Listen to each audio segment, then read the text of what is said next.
Baik, Bismillahirrahmanirrahim. Assalamualaikum warahmatullahi wabarakatuh.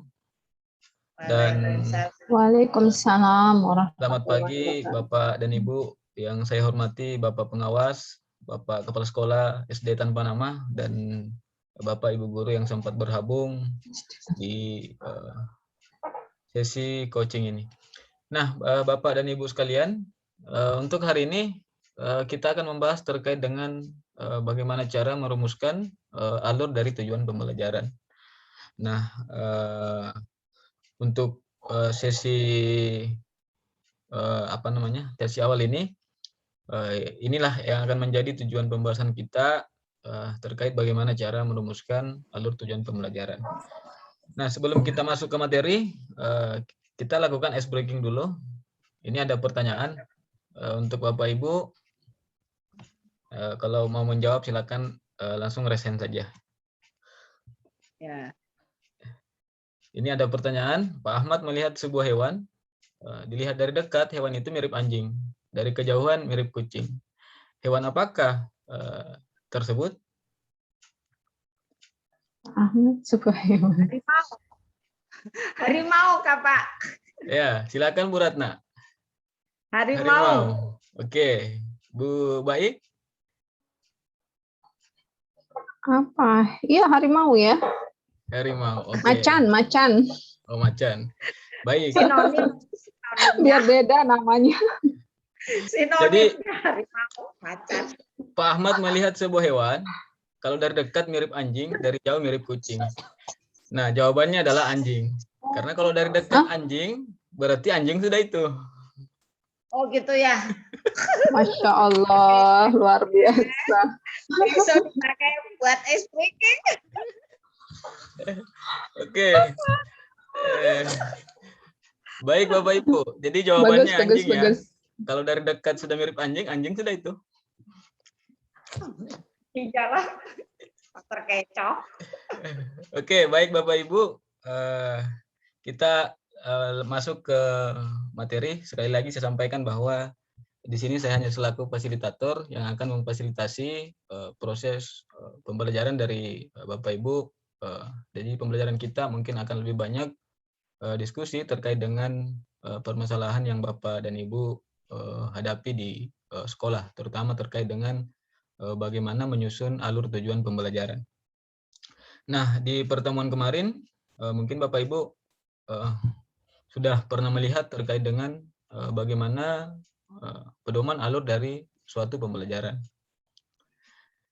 Nah, mungkin dari Bapak Ibu ada yang mau memberikan tanggapan terkait dengan pedoman ini.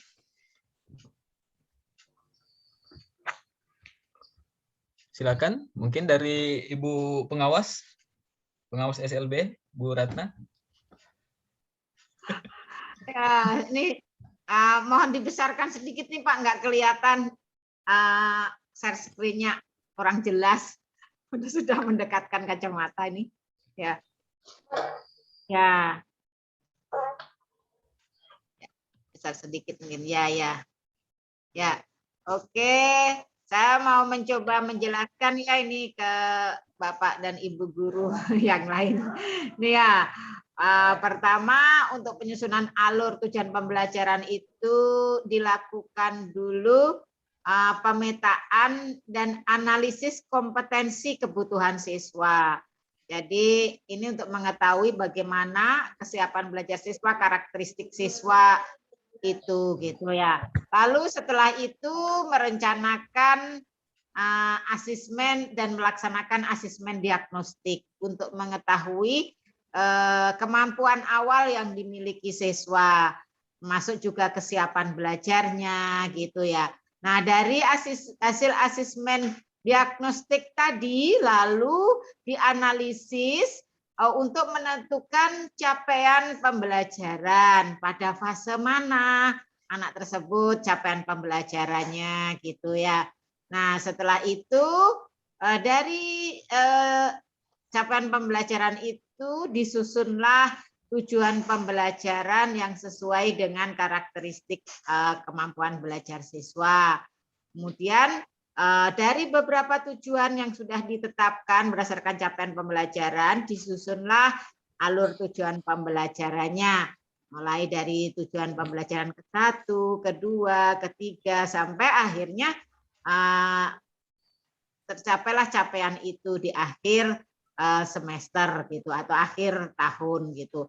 Lalu dari tujuan pembelajaran dan alur tujuan pembelajaran itulah disusunlah, dikembangkanlah sebuah modul ajar. Kalau yang zaman K13 itu RPP gitu. Nah, dari modul ajar itu harus juga disesuaikan penyusunannya dengan karakter siswa dan juga mempertimbangkan pembelajaran diferensiasi yang ada di kelas itu gitu ya. Nah, perencanaan itu dari perencanaan itu dilakukanlah proses pembelajaran. Nah, dalam proses pembelajaran itu dilakukanlah asesmen formatif untuk menilai keberhasilan proses pembelajaran dan membuat perbaikan-perbaikan dalam pembelajaran, dan juga dilakukan asesmen sumatif. Nah, selanjutnya itulah yang dijadikan dasar untuk penentuan ke tahapan berikutnya. Itu mungkin ya Pak ya. Terima kasih. Ya, baik. Terima kasih dari Bu Ratna selaku pengawas dari SLB, sudah sangat luar biasa memaparkan terkait dengan bagaimana alur perencanaan pembelajaran dan asesmen intrakurikuler. Nah, untuk hari ini, jadi Bapak Ibu, kita akan hanya fokus pada bagaimana menganalisis capaian suatu pembelajaran, kemudian menyusun tujuan pembelajaran dan alur tujuan pembelajaran. Nah, mungkin saya minta dari guru yang sempat bergabung pada hari ini, salah satu guru dari SD Tanpa Nama, mungkin bisa menyampaikan kira-kira dalam menyusun tujuan pembelajaran selama ini yang Bapak Ibu lakukan, kira-kira apa yang harus Bapak Ibu pertimbangkan ketika menyusun tujuan pembelajaran. Nah, mungkin dari Ibu Baik, dari SD Tanpa Nama, silakan Bu. Ya, baik. Terima kasih Pak Irianto, Pak Fasilitator. Untuk menentukan tujuan pembelajaran ini tentunya harus mengacu pada capaian pembelajarannya ya Pak ya. Jadi kita mengacu pada capaian pembelajaran yang sebenarnya hampir mirip ya dengan bagaimana menyusun tujuan pembelajaran di kurikulum sebelumnya kita menggunakan K13. Jadi nanti dari capaian pembelajaran diturunkanlah tujuan pembelajaran. Nah, untuk tujuan pembelajaran ini paling tidak dia harus memuat yang namanya ABCD, tetapi boleh juga minimal dia memuat yang kaitannya dengan kompetensi dan juga kontennya. Seperti itu yang saya pahami, Pak. Baik, terima kasih Bu Baik. Jadi memang pada hakikatnya Bapak Ibu, tujuan pembelajaran itu harus memuat ABCD ya. Itu yang minimal harus memuat ABC lah. Nah, betul sekali itu adalah kata kuncinya. Jadi dalam suatu tujuan pembelajaran itu memang harus ada audiensnya, ada behaviornya, kemudian ada condition dan ada degree. Nah, kita bisa melihat contoh. Bapak Ibu silakan kita melihat contoh apa yang disampaikan oleh Bu Baik adalah suatu kata kunci dari suatu tujuan pembelajaran. Nah, mungkin Pak belum ada Pak Mukapik ya. Nah, Bapak Ibu bisa melihat di sini terkait dengan format ABCD atau kadang ditukar CABD. Nah, kenapa harus ditukar? Karena kadang kata kerjanya itu ada di depan. Kadang audiensnya yang ada di depan, dan kadang pula itu kondisinya yang ada di depan. Nah, sehingga dalam menyusun tujuan pembelajaran, ini Bapak dan Ibu bisa meletakkan A-nya yang di luar atau C-nya yang di luar, tidak ada masalah. Nah, ini bisa saling bertukar. Baik Bapak Ibu, sekarang kita akan melaksanakan kerja kelompok. Ya, jadi silakan Bapak dan Ibu berdiskusi sesuai dengan kelompok yang telah Bapak Kepala Sekolah, Pak Mukapik, itu petakan pada pertemuan sebelumnya. Nah, untuk itu, ini ada hal yang ingin didiskusikan. Silakan Bapak Ibu didiskusikan terkait dengan bagaimana cara merumuskan tujuan pembelajaran dari capaian pembelajaran. Ya, ini salah satu contoh terkait dengan matematika di fase A, yaitu fase kelas 1 dan 2. Ya, jadi silakan Bapak Ibu mungkin bisa langsung masuk ke breakout room-nya. Saya persilakan kepada setiap kelompok untuk mendiskusikan terkait dengan capaian pembelajaran ini, kira-kira bagaimana akan dibuat dalam suatu tujuan pembelajaran. Nah, untuk bagaimana cara pengerjaannya, silakan Bapak Ibu isi tabel yang ada di sini. Jadi ini capaian pembelajarannya, kemudian akan bagaimana cara merumuskan tujuan pembelajaran dari capaian pembelajaran ini, silakan Bapak Ibu buat dalam suatu ATP atau alur tujuan pembelajaran.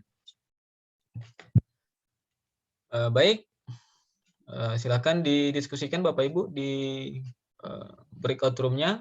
Mungkin kita akan berdiskusi selama 20 menit. Oke, baik, terima kasih Bapak Ibu. Kita kembali ke room utama ya, terkait dengan alur tujuan pembelajaran dari capaian pembelajaran yang telah didiskusikan bersama teman kelompok dari Bapak Ibu. Nah, mungkin untuk kesempatan ini dari kelompok Bu Ratna sudah menyampaikan terkait dengan hasil diskusi kelompoknya. Nanti akan saya bantu share screen. Jadi silakan untuk Bu Ratna silakan presentasi terkait dengan hasil diskusi kelompoknya. Kemudian nanti mungkin akan kelompok yang lain silakan melakukan tanggapan terkait dengan hasil kerja kelompok dari Bu Ratna. Nah, saya bantu untuk share screen. Nah, ini ada beberapa.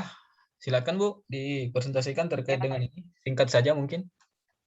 Ya, tujuan pembelajaran pertama menjelaskan makna bilangan cacah sampai dengan 99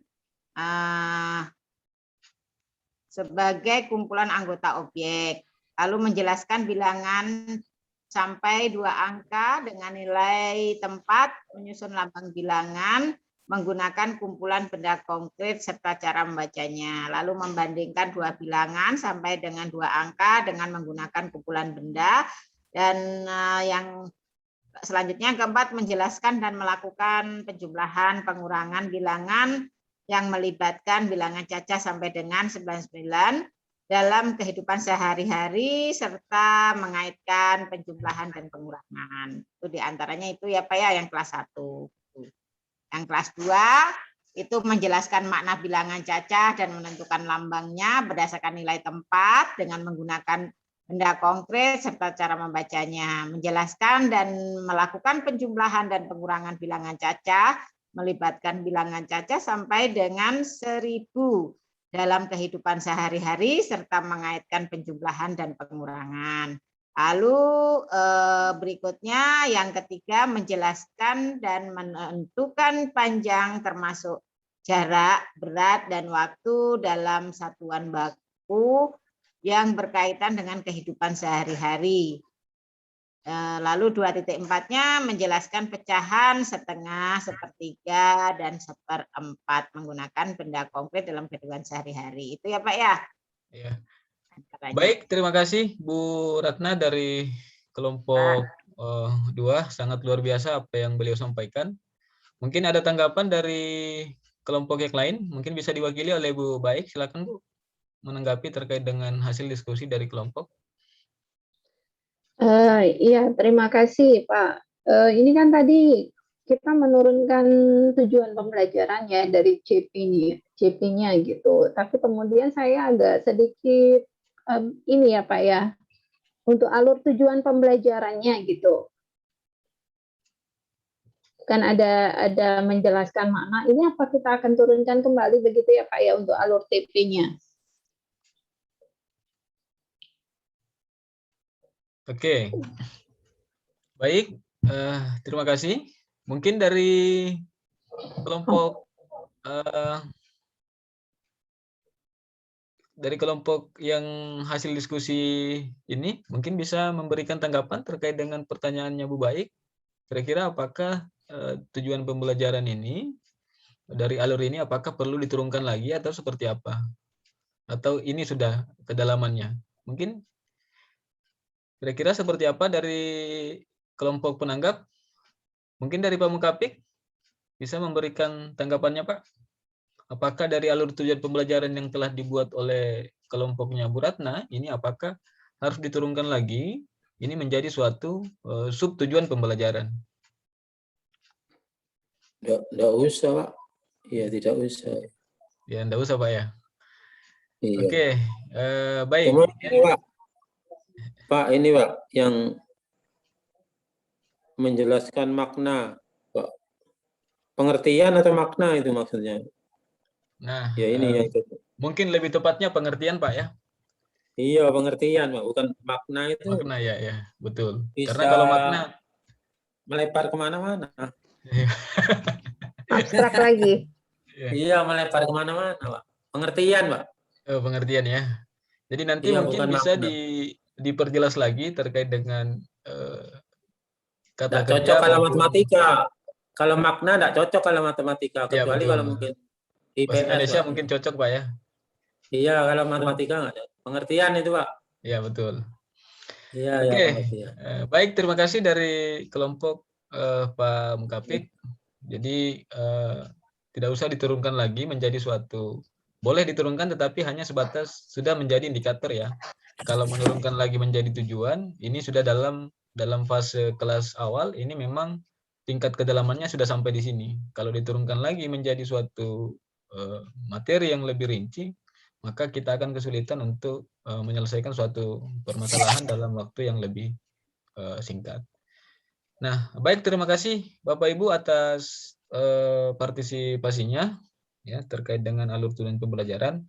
Jadi silakan Bapak Ibu buka LMS-nya dan melengkapi terkait dengan tugas yang diberikan. Nah, untuk hari ini mungkin saya pikir cukup sebagai sesi terakhir. Silakan Bapak Ibu mengisi. Ini ada Mentimeter, mungkin bisa lewat record atau lewat chat juga boleh. Nanti saya cantumkan di kolom chatnya.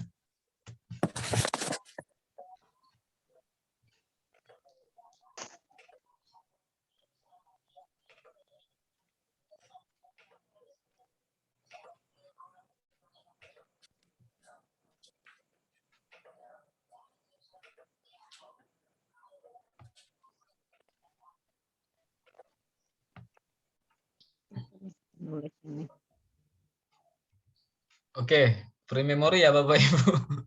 Ya, Nggak bisa masuk. Oke, baik Bapak Ibu, terima kasih atas partisipasinya terkait dengan bagaimana merumuskan alur tujuan pembelajaran. Untuk pertemuan kedepannya mungkin kita akan bagaimana cara dari alur tujuan pembelajaran yang kita tetapkan, kita akan mengembangkan suatu modul pembelajaran.